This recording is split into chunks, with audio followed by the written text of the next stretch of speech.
Hey all, I'm John Avlon, and welcome to How to Fix It. This is the podcast where we try to talk about solutions to the problems we face, not simply fixating on our problems, as significant as they may be. And one of the top issues that is driving our national debate right now is the question of budgets, of taxes, of spending, against the backdrop of the national deficit and debt, which continues to climb. And yet, parties have used the deficit and the debt to demonize each other, but no one has exactly done a concerted job to bring it down. In fact, some people wonder if it's all just a BS red herring anyway, designed to push an agenda. So with me to talk about this and why the deficit and debt should matter to you is Maya MacGuineas. She is the president of the Committee on Responsible Federal Budget, Fix the Debt, a bipartisan leader on the issue who is thick in the negotiations on Capitol Hill. Maya, it's great to see you as always. John, it is nice to be with you. So let's just start top line. For folks who this seems abstract to, why should they give a damn about deficit and debt? Yeah, that is the right place to start because this issue is so difficult to connect with people's actual lives. And it's a lot of numbers in the trillions, which are not easy to personalize, and things that are really divorced from what one sits around and worries about every day, the cost of everything, job security, how you're paying for your kids' college, etc. And the solutions are not the ones we all like. In the end, I'll jump to the bottom line. We're going to have to raise revenues. We're going to have to reduce spending. So those are not people's favorite solutions. They don't love this issue. Here is why it matters. First, having a debt that is too high, and our debt is near the record level that it's ever been as a share of the overall economy. The last time the debt to GDP was basically this high was right after World War II. Now we're about to break that record, and that's without a world war. But it has profound effects on your economy when your debt's too high because it slows economic growth. That means it slows our standard of living, our wages, job creation, all of the things that make the economy strong. The reason it does that is it crowds out private investment. It pushes up interest rates, and that's one that people actually feel the effect of. It makes your mortgages more expensive. It makes your car loans, your credit cards, all those more expensive. And when you borrow too much, it pushes up inflation. Inflation was kicked off last time around because we had excessive spending, and then that was followed up by energy shocks and supply chain problems during COVID. So it has a negative economic effect, but it also means when there's emergencies and we do need to borrow, COVID, recessions, natural disasters, you're less able to borrow if you're borrowing when the economy's strong. It kind of ties your hands when you should be borrowing. It means that your interest payments in your budget push out all the things you care about. I don't care whether you love tax cuts or you love government spending. When you are spending more in interest, and interest right now is the second largest item in our federal budget. It is larger than defense. It is larger than Medicare. It is larger than all the spending from the federal government on children. That means there's less available for those other programs because interest gets the first claim on the dollars.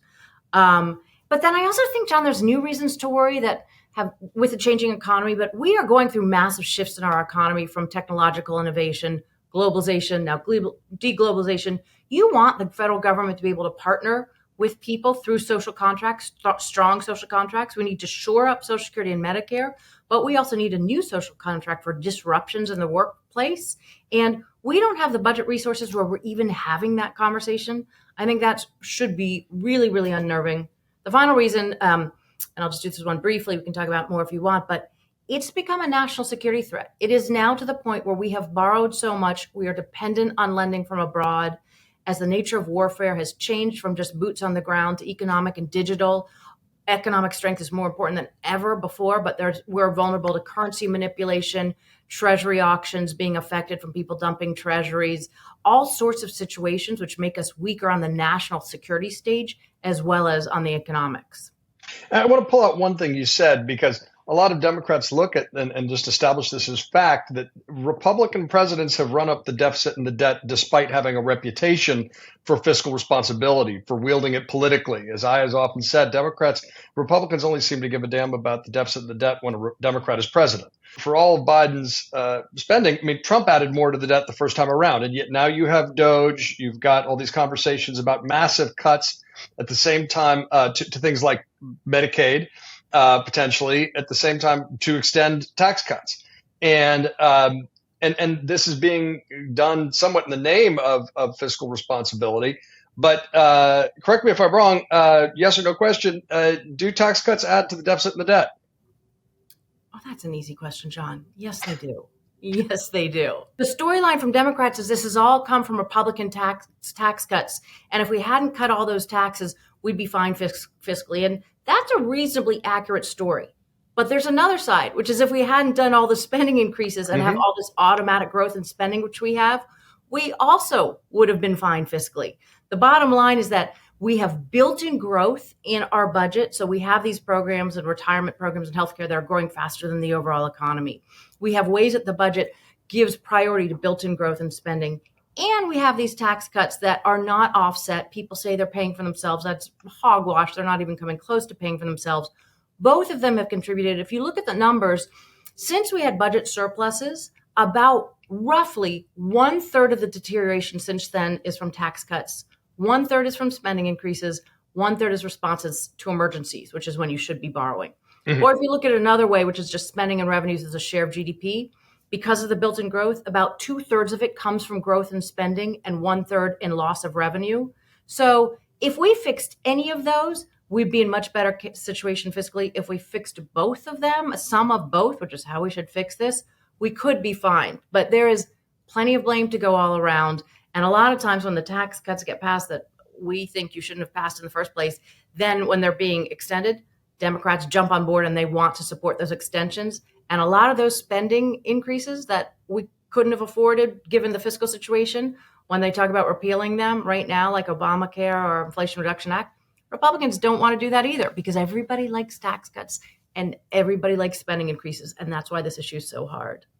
And we started to see a codification of the idea, and Mitch McConnell was part of this as well, saying that we don't have a tax problem, we have a spending problem, but they never deal with the spending. So, the idea of dealing with both sides of the ledger is no longer synonymous with fiscal responsibility, even though that seems that it is used as a core tribute for Republicans. But for Democrats who feel, we had a surplus under Bill Clinton, that was squandered in the form of tax cuts and then a national crisis.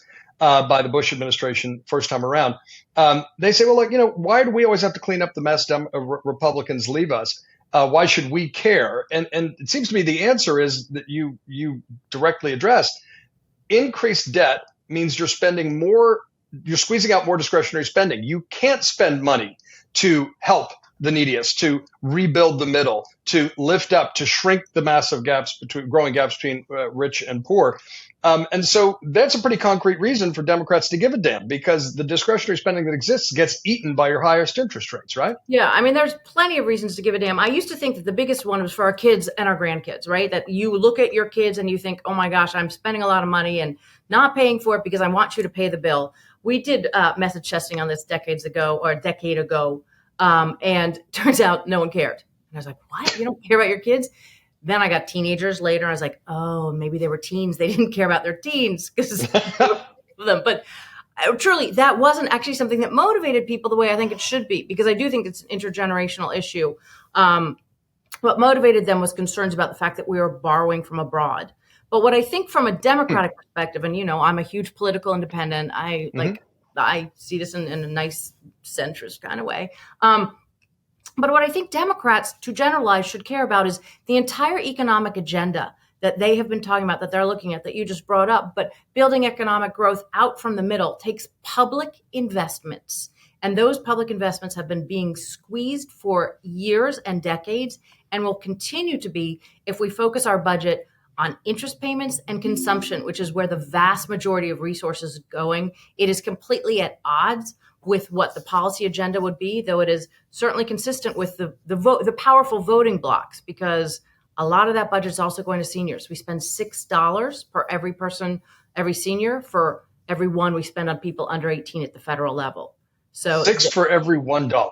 Yeah. That's extraordinary. It's extraordinary. Now, given there's more money that comes from the state and local governments for education and for the things that go for younger people, but that's not even a close call. 6 for 1.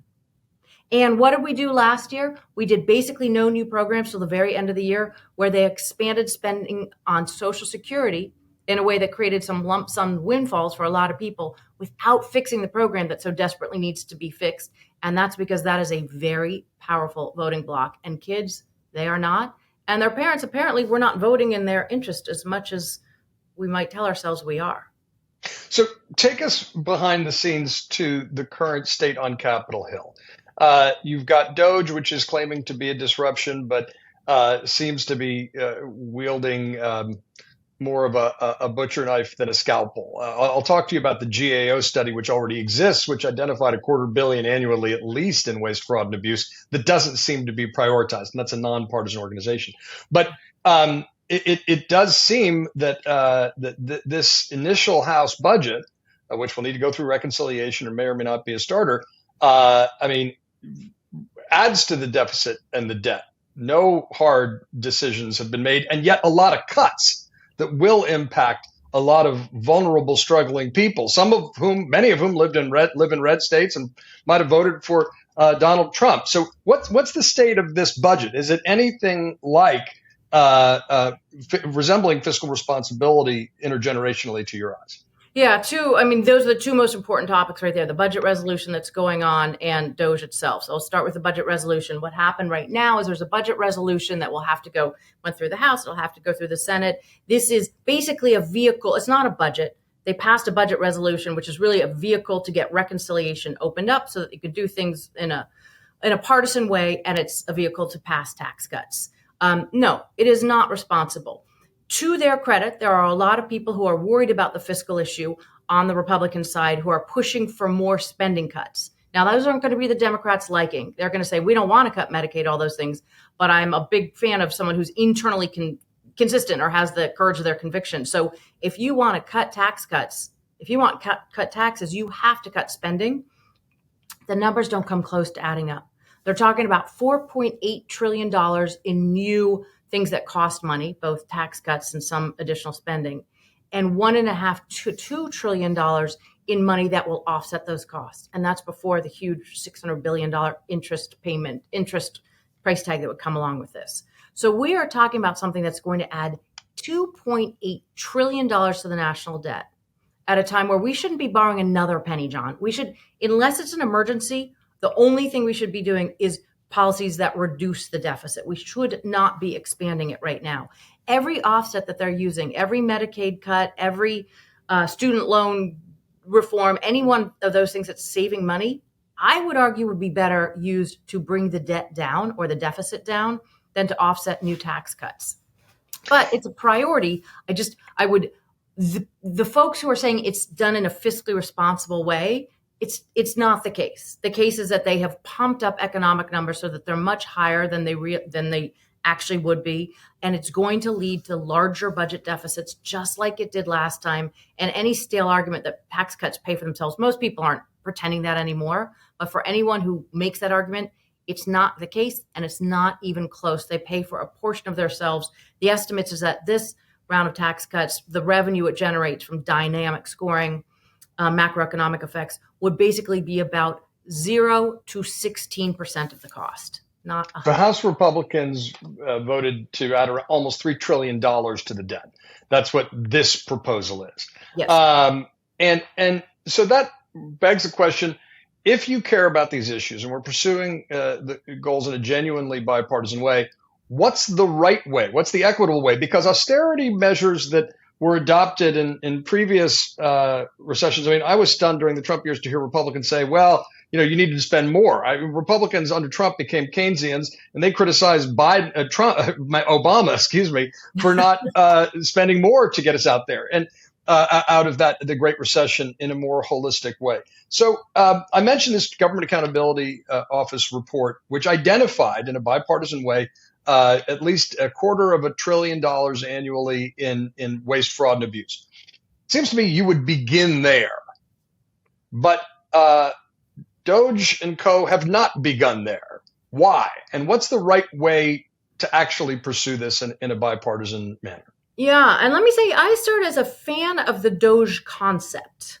In fact, this week, I am making myself write 5 things that I got done this week, just to check in, to make sure that did something.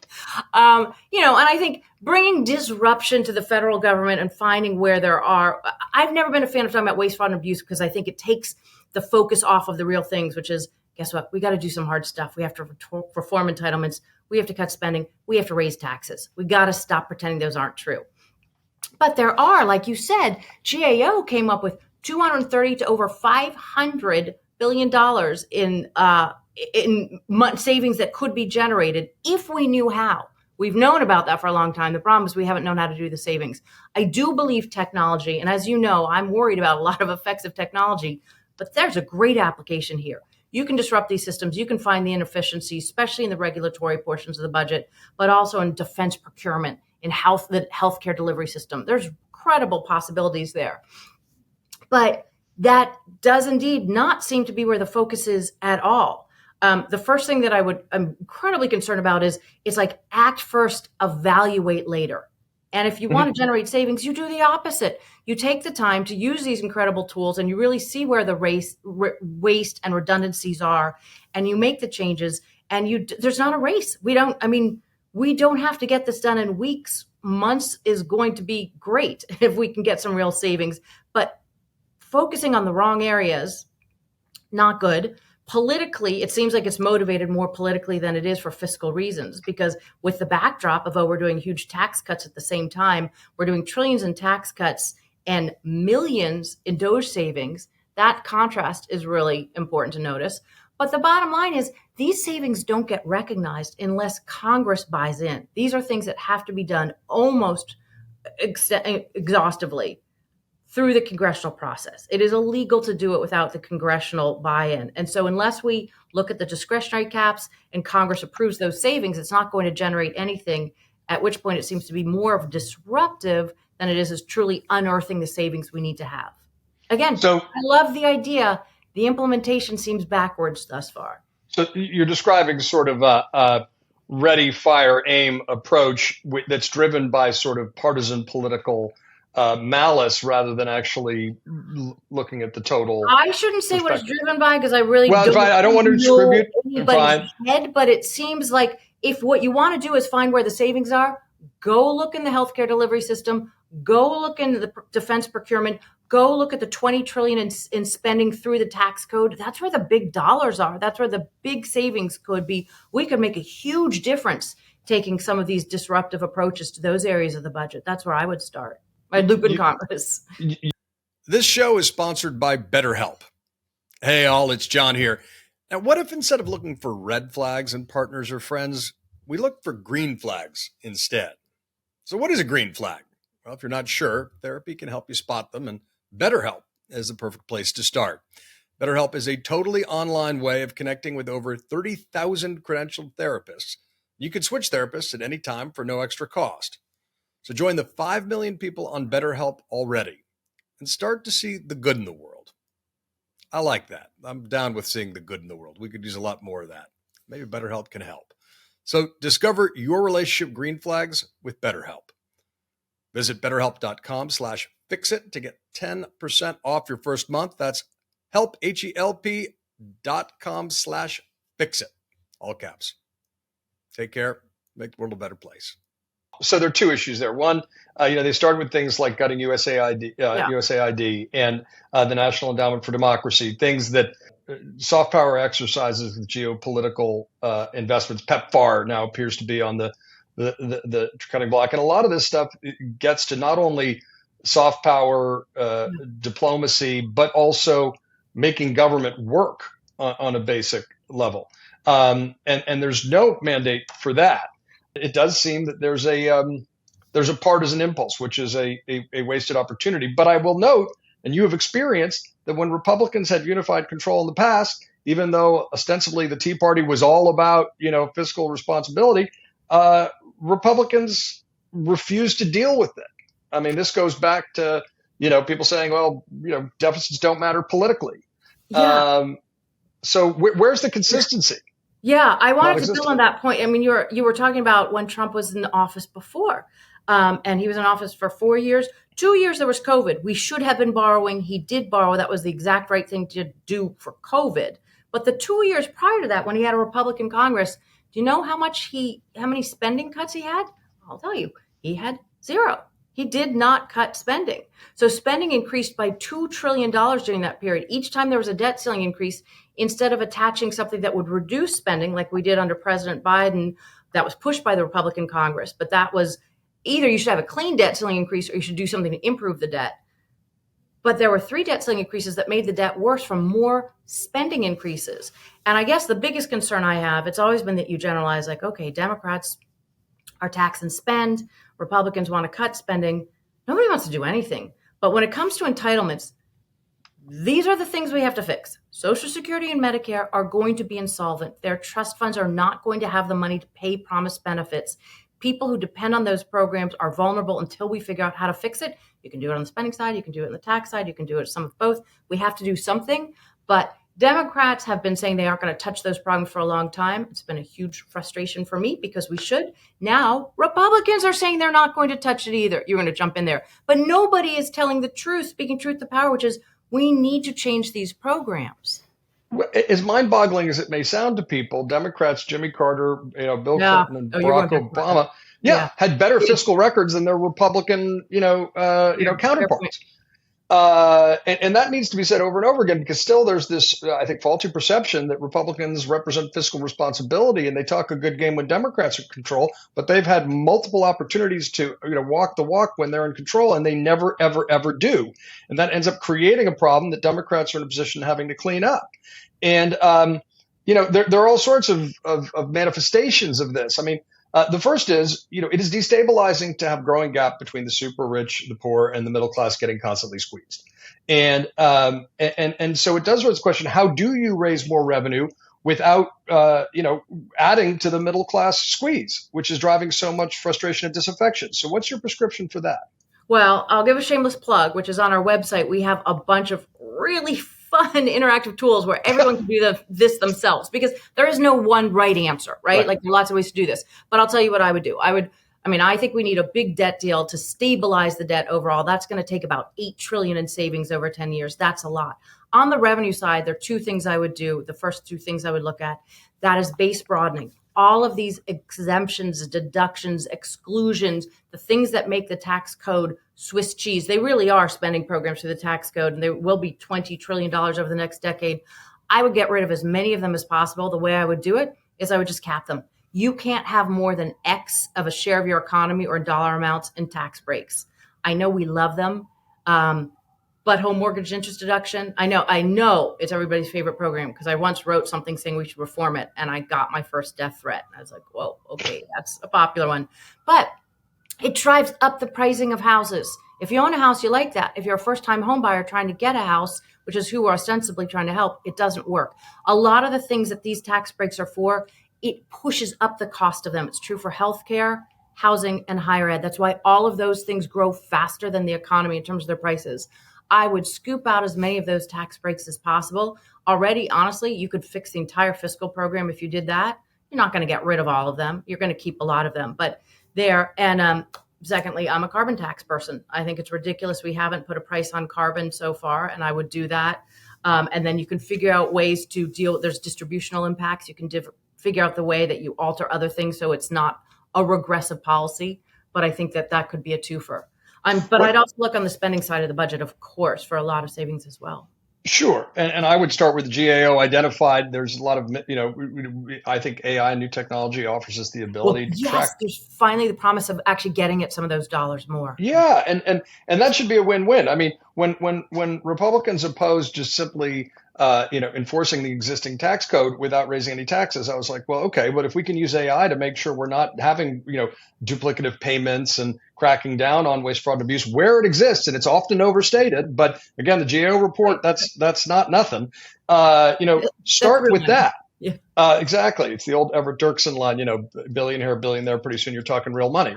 Let's talk about the corporate tax rate, because previously, the corporate tax rate was higher than the international or the industrialized average. And then Trump came up with a lower number than many CEOs were asking for and didn't close a single loophole to help pay for it. We should absolutely be encouraging capital to come to the United States. We should be encouraging reshoring. We should have a tax rate that's competitive internationally and advantageous, better than competitive, but not closing a single loophole other than for encouraging research and development, which seems to be something that's in our national strategic interest. That seems crazy to me. So what's your thoughts on that specific side of the ledger? Yeah, a bunch of thoughts there. That's a great point. When the tax rate, when the corporate rate was 35, I thought it was too high because we were seeing corporate inversions. Though my belief was we should lower the corporate rate, but increase the income rate at the high end so that the same people who are benefiting from that would be paying higher taxes just at the individual level, not the corporate level, because it was more efficient to do that. That said, I think the rate where it came down to 21 was beyond what we needed to. And frankly, a lot of CEOs at the time were like, I can't believe it's this low. We did not expect that. It was much lower than they were arguing for. It's generally been thought that 28% would have been a rate where it would not have been distortive, and 25% would be a huge win in a lot of businesses' minds. So what a shame that we went so far. And now if somebody says, okay, let's put it at 26, which should be a win, people are going to fight tooth and nail against that. But I would increase the corporate rate to some extent, not back to where it was, certainly. No. The problem with the tax breaks is we should clean them out as much as possible, individual and corporate side. But when we did this in 1986, 90% of the tax breaks were on the corporate side. And so when we broadened the base then, there were a lot of base broadening. Now, 90% is on the individual side. So we should definitely broaden on the corporate rate side, the corporate side as well, but there's not as much base broadening there. And honestly, the whole tax is generating less revenue because capital is so mobile. So I would look at other ways that you tax capital too. We do a lot of crazy things or step up basis at death. Like there are things where we are favoring capital in a way that's not necessary, and I would say is highly regressive in a way that isn't helping growth and should be changed. So I would look at a lot of estate tax, step up basis death, the treatment of capital gains and dividends, and other things too on the individual side. So let's talk about the current situation again. So we have a looming government shutdown, which everyone seems to be whistling to the, to the cliff again, tricycling up to the cliff again, and discussions of hitting the fiscal cliff, not raising the debt ceiling. Now, I opposed it when Republicans held Democrats hostage with the debt ceiling. So I think you're playing, political games with the full faith and credit of the United States. We set up a situation where the minority party doesn't have much leverage other than playing that dangerous game. But talk about whether you think at the moment, a government shutdown or banging our head in the fiscal cliff looks like a real possibility and what we can do about it. Well, they're different in terms of their consequences. We shut down the government all too often, but it's not catastrophic. A default would be such a self-imposed, unnecessary crisis that would be felt around the world, done just because we can't get along. We can't get along, so we thought we would default and crash the global economy. Like something, and I talk about this a lot, something is very wrong with the level of polarization that is going on. The government shutdown, I'm afraid we might be headed for one. I usually think that there's like all sorts of countdowns and tickers and it's exaggerated. Not this time. I think there's a real risk. And when you have a government shutdown, you could declare some things that still go on in government. I don't know how it would work. I think things are very chaotic right now. I think norms and institutions are not being treated the way they normally are. So I think this would be a very different kind of government shutdown than we've seen before. And I hope we don't have one, and I hope we don't find out. I don't think we'll have default, but I do think it's time to reform the debt ceiling so that we remove that risk and figure out better ways to put in fiscal constraints. It's the only fiscal constraint we have. If you passed a budget, which we don't, there's not even like fiscal metrics in there. There's no requirements. That's why we borrow so much. But something where you can default no longer seems to be appropriate for the risks we seem to be willing to take. No, especially because the larger backdrop is, our autocratic competitors want to discredit democracy by saying we're dysfunctional and divided, and that would be the ultimate symbol of it. There are two issues in the backdrop here. One is the rating agency downgrades. We've seen a number in the last decade and a half, and they usually refer to the unpredictability of American governance because of increasing polarization and hyperpartisanship. In effect, they point the finger primarily at Republicans. They don't like to say that explicitly, but that is what has been happening because they're in reaction to sort of, Trump tantrums, Tea Party tantrums, playing, chicken with the debt ceiling. What is the cumulative effect of that? Oh, I mean, the ongoing downgrades, not only do they have a moderate amount of cost of fiscal cost to them, But this is exactly what you just said. We have people around the world who are trying to discredit us as a political leader, as an economic leader, as a functioning government, as a government system, as an economic system. All of those things are being trying to be discredited by our adversaries. And it succeeds every time one of these things happens. When we look at ourselves and we have to say, like, yeah, we're living up to those terrible insults that you're hurling at us. I think the gravest threat we have is our internal polarization. Mm-hmm. I had a talk today with a bunch of members of Congress, and I just said, like, if we could just not say us and them other than when us is country. How do we go back to a patriotism about our country despite our massive differences? And what scares me is that we're getting to the point where we are willing to harm ourselves because the sides are so convinced that they are right. We could go on and on about this topic, and you and I have this before. It's a very dangerous moment. We are so polarized. I hope that fixing something like the fiscal situation, at least incrementally, could be a first step in trying to function a little bit. And I hope that I don't want to be unified because of external enemies, but they exist. They exist, and we'd be naive not to acknowledge that our own division and distrust that we are demonstrating on a daily basis right now is living into those adversaries' objectives for undermining the strength of this country. I want you to discuss one other scenario that's going to be the subject of an entire another How to Fix It. But behind all of this is the danger that our hostile competitors around the world could try to replace the United States as the world reserve currency. And if that happened, all the deficit and debt problems become much more real. How much does something like that concern you? And explain to people the overnight effect of that. I used to say it didn't concern me at all. It concerns me gravely. I think that with economic warfare, I think there are huge risks right now that there could be a weakening of our role in the international global economic structure that harms other people, costs other people, and causes us to lose the leadership position that we are so lucky to have. We have so many benefits from this, and it seems as though we're almost intent on squandering it. That's the larger issue. And Maya, you have been working so hard and so long and on this issue, and you have been thwarted and frustrated by people who talk a good game sometimes that don't follow through. And this is something that should be able to unite us if we approached it in a uniting way. And yet we seem incapable of doing that. And yet, at some point, if we don't do it, we will be forced to deal with it. And that will be much worse for all our divisions and for the quality of life and the cost of living for Americans across the board. Maya MacGuineas, thank you for joining us on How to Fix It. Keep fighting the good fight. Hey, YouTube fam, if you want to support the Bulwark, the best way to do it is by becoming a YouTube Bulwark Plus member. The Bulwark is truly independent. We have no corporate overlords. We're not settling any dumb lawsuits with Trump. By joining, you help support our work, and you can get a bunch of perks right here on this platform. Ad-free content, bonus videos, live streams, and some emojis of me, which I guess some people want. So come join, come hang out, become a Bulwark YouTube Plus member, and I'll be seeing you in the comments. So behave.